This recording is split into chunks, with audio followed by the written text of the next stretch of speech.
সিনহা, আমি বিদ্যানগরের স্থায়ী বাসিন্দা। এখানে 17 নম্বর ওয়ার্ডের অধীনে এই যে জিতুটির পারে একটা লঙ্গির পাড়ে এলাকায় একটা রোড হইতেছে। এই রোডে আমার জুত জায়গা 71 শতক জায়গা আছে। এই জায়গার উপরে দিয়া আমার না জিগাইয়া সেটা রোড করতেছে।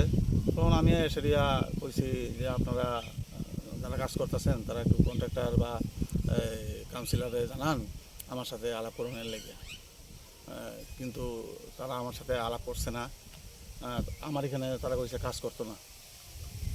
2-3 দিন পরে আমি এসে দেখি ঠিকই মাটি টাটি ফিলিং করে সেরিয়া তারা কাজ করে বিষয়ে কাজ করতেছে।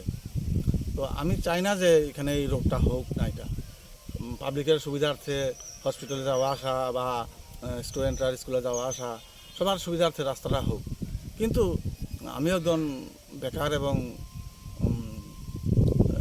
ওইরকম এস্টাবলিশড না। আমাদের যদি এরকম ক্ষতিপূরণ কিছু নিয়ে সেরিয়া আলাপ আলোচনার মাধ্যমে যদি এটা শেষ করে রোগটা হইতো তাহলে আমি খুশি হইতাম। অন্যথায় আমি তো গতকালকে আমি উকিল নোটিশও জড়াইছি।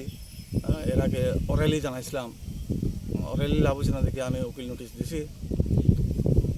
এখন তো আমি পরিস্থিতি দেখতেছি আমি বাধ্য হবো এখানে বেড়া দিয়া